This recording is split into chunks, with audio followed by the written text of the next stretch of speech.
सेठ ने कहा अब तो मौज करो, खूब खा रहा है आलू की टिक्की, बजा पानी पूरी। कौन बोला मुंह में पानी आ रहा महाराज?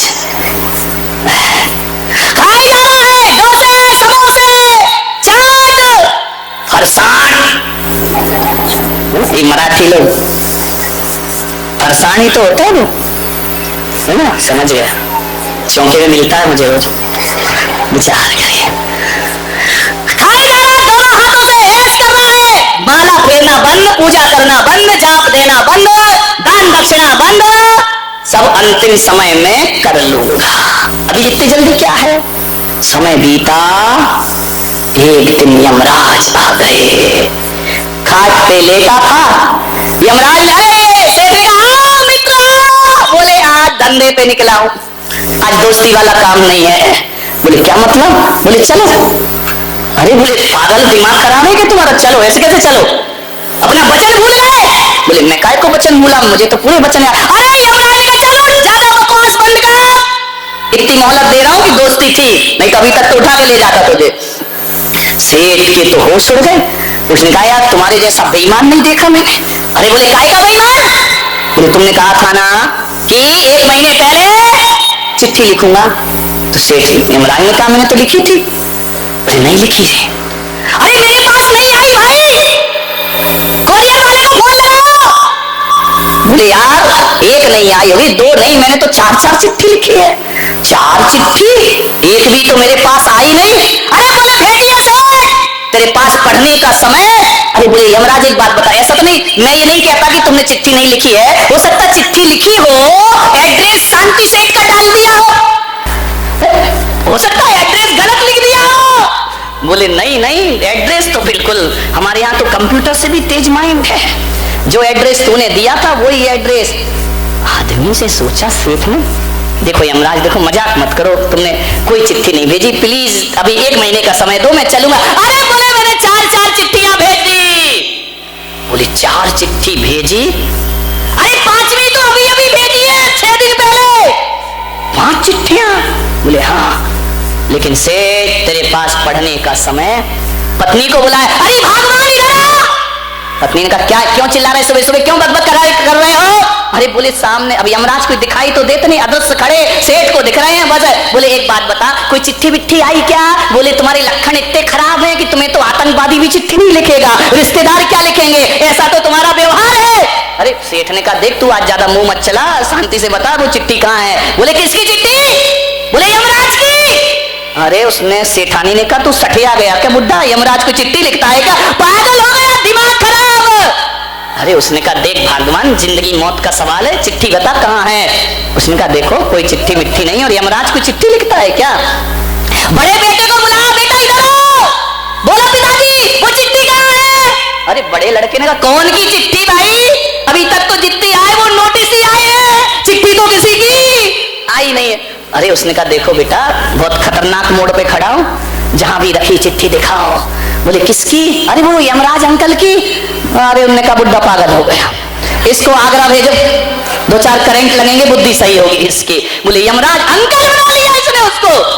बोले बुढ़ाओ चुपचाप रहो, बकवासी, सो जाओ चुपचाप। अरे बोले तुम्हें सोने की पड़ी है, मैं उठूंगा नहीं, सो गया तो जिंदगी भर के लिए।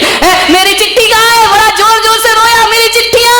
उठा, टेबल पटकी, ये पटका, ये देखा, वो देखा, पूरा घर तहस नहस कर दिया, चिट्ठी नहीं मिली। यमराज ने कहा सेठ बदहवास मत हो, चिट्ठी मैंने 5 भेजी हैं, 5 यहीं पड़ी हैं। बोले कहां पड़ी हैं दिखाओ, पूरे में ढूंढ रहा चिट्ठी कहां है। यमराज ने कहा पागल तेरे पास पढ़ने का समय है, मैंने 5 चिट्ठियां भेजी हैं और 5 यहीं रखी हैं, कहां है मेरी चिट्ठियां? तो यमराज ने कहा देख हमारे मृत्यु लोक में, यमलोक में कोई कागज की फैक्ट्री तो है नहीं भाई कि हम चिट्ठी कागज में लिखें। तो बोले मतलब क्या है? SMS कर देते मोबाइल पर, वहां बोले उस रूट की सभी लाइनें व्यस्त रखी हैं तुमने, कॉल करता हूं तुम मिस कॉल उठाते ही नहीं है। तो बोले क्या करूं, कहां है चिट्ठी? बोले देख इस धरती पर सफेद कागज पर काली स्याही से चिट्ठी लिखी जाती है, लेकिन मेरे यमलोक में काले कागज पर सफेद स्याही से चिट्ठी लिखी जाती है। अरे बोले रंग से क्या मतलब है, कागज से, मुझे तो चिट्ठी मिलना थी। बोले खड़े हो। दर्पण के सामने ले गया यमराज और कहा देख ये मेरी पहली चिट्ठी, जब मैंने तेरे काले बाल सफेद कर दिए वो मेरी पहली चिट्ठी थी, लेकिन तेरे पास पढ़ने का कोई समय नहीं। काला कागज सफेद स्याही। यमराज भी सेठ भी बारामती का था, वो ऐसे थोड़ी बाज आने वाला। उसने कहा क्या यमराज तुम भी मजाक करते हो? बोले क्या? बोले आजकल बाल सफेद तो बच्चों के हो जाते हैं, तो इसका मतलब उसका नंबर आ गया। अभी कितने बैठे हैं सफेद वाले काले करा करके, हेयर ड्राई करा के बैठे हैं कई। अभी तो मैं जवान हूँ, वाह अजब रंग दे रहा है बुढ़ापा, अंगूर के सब मजे किशमिश में आ रहे हैं। ध्यान रखिए, विचार करिए। बोले काले बाल जो सफेद किए वो पहली चिट्ठी थी। यमराज ने, सेठ ने कहा चलो यमराज में एक चिट्ठी नहीं समझ पाया, दूसरी भेज देते। अरे बोले 5 भेजी है।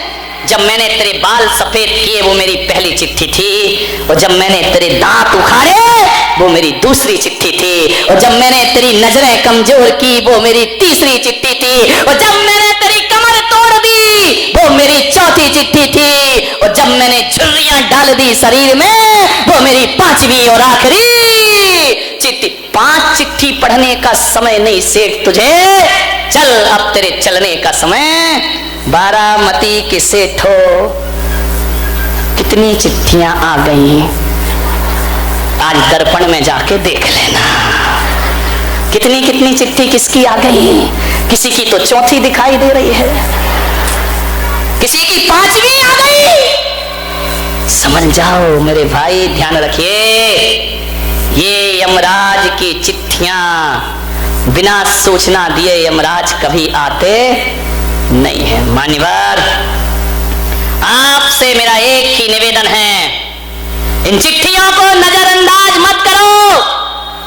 पड़ा पड़ा मर रहा और हाय हाय कर रहा, एक जिंदगी है। रोटी भी खिचड़ी भी पचती नहीं, रोटी भी चबती नहीं, पैर मोमबत्ती और हाथ अगरबत्ती हुए जा रहे हैं, लेकिन जीने की लालसा नहीं छूटती है।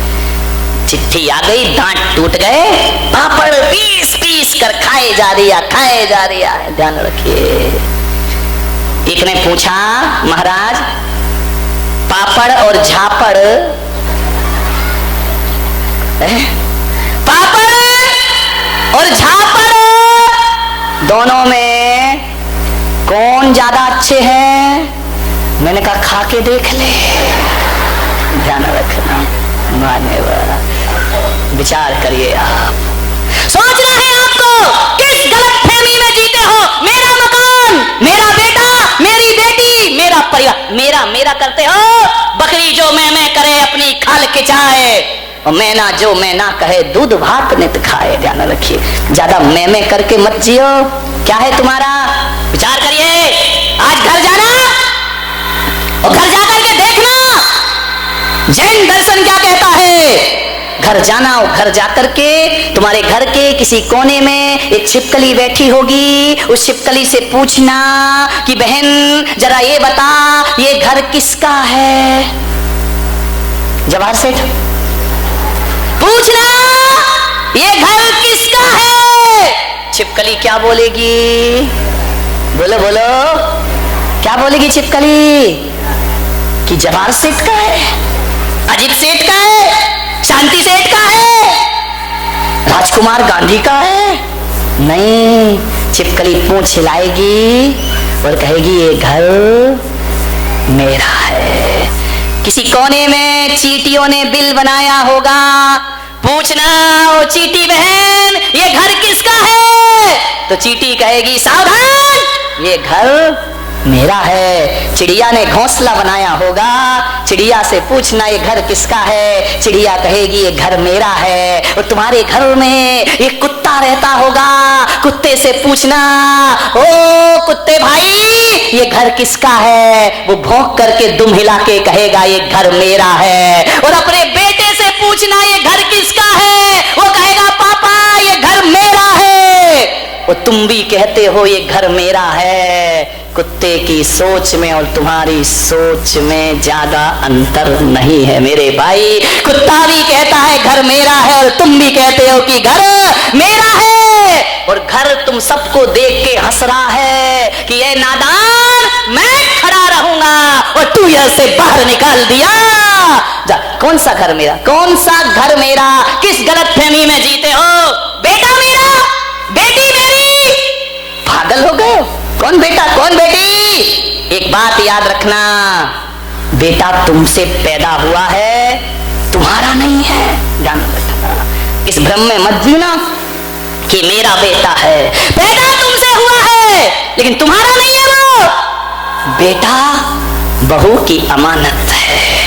ध्यान रखना, तुम्हारा क्या है इस संसार में?